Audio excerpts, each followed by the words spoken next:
যে আওয়ামী এই দেশের ছাত্র জনতা ঐক্যবদ্ধভাবে 5ই আগস্ট দাঁড়িয়ে দিয়েছে, তাদের নিষিদ্ধের জন্য আবার কারো রাজপথে দাঁড়াতে হবে। যে আওয়ামী লীগকে তাড়ানোর জন্য শহীদ আবু সাঈদ ওয়াসিম মুক্তার মতো হাজার জন জীবন দিয়েছে, কেন সেই আওয়ামী লীগ নিষিদ্ধের জন্য আবার রাজপথে দাঁড়াতে হবে। আওয়ামী লীগের ইতিহাস কি আমাদের অজানা? আওয়ামী লীগের ইতিহাস কি দেশের মানুষের অজানা? সেই 71 পরবর্তী সময় থেকে শেখ মুজিব কোন অত্যাচার হয়েছিল রক্ষী বাহিনী নিয়ে। শেখ মুজিব এদেশের মানুষের জন্য নিয়ে এসেছিল অভিশাপ। অর্থনীতিকে ধ্বংস করে দিয়ে এদেশের খাদ্য সম্পদ দেশের পাচার করে এদেশের দুর্ভিক্ষ এনে দিয়েছিল। ৭৪-এর দুর্ভিক্ষে এদেশের লক্ষ লক্ষ মানুষ নিহত হয়েছিল। দুর্ভিক্ষের মানুষ না খেয়ে শহীদ হয়েছিল। দুর্ভিক্ষের পরবর্তী সময়ে এদেশের চিটাই বিপ্লবী জনতা শেখ মুজিবকে উৎখাত করেছিল। যদিও সেটা নির্মম হত্যাকাণ্ড করেছিল, আমরা তার নিন্দা জানিয়েছি।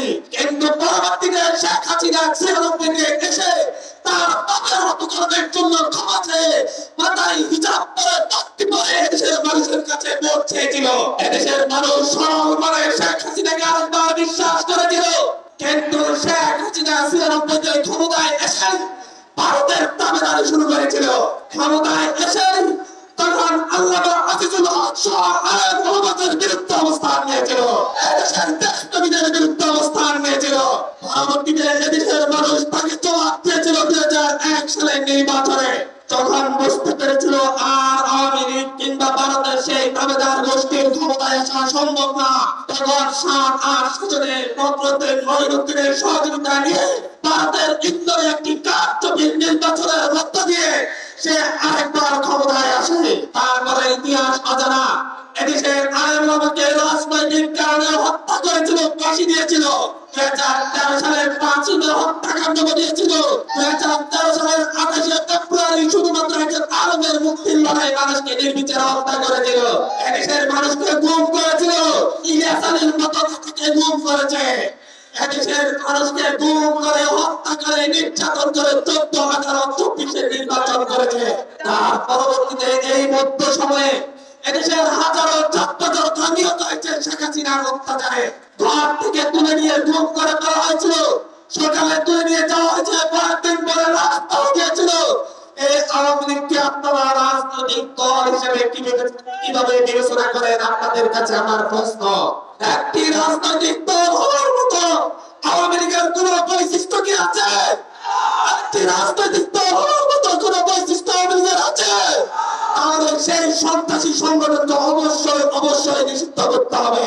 মাননীয় প্রধান উপদেষ্টা, আপনি বলছেন আওয়ামী লীগ তার কার্যক্রম পরিচালনা করবে কিনা সেই সিদ্ধান্তটাকে আওয়ামী লীগ নেবে। আপনাকে বলে দিতে চাই, আপনাকে সাবধান করে বলতে চাই, আওয়ামী লীগ বাংলাদেশের রাজনীতি করবে কিনা সেই সিদ্ধান্ত আপনিও না, কোন রাজনৈতিক দল নেবে না। সেই সিদ্ধান্ত নেবে শহীদ পরিবার, সেই সিদ্ধান্ত নেবে রাষ্ট্র পরিবার। আপনাকে আহ্বান করছি, প্রতি শহীদ পরিবারের কাছে যান, একে একে প্রতিটি শহীদ পরিবারকে জিজ্ঞাসা করুন তারা আওয়ামী লীগকে চায় কিনা।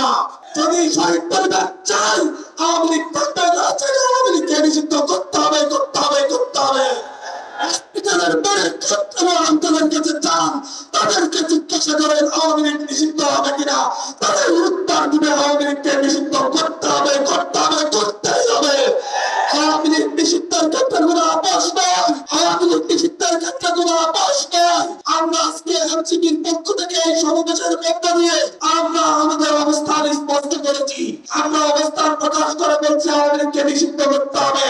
এখন তারা আওয়ামী লীগের হাতে নির্যাতিত হওয়া, দীর্ঘদিন হয়ে নির্যাতিত হওয়া বিএনপি, এখন তারা আওয়ামী লীগের হাতে দীর্ঘদিন ধরে নির্যাতিত হওয়া জামাতের, এখন তারা আওয়ামী লীগের হাতে নির্যাতিত হওয়া বিরোধী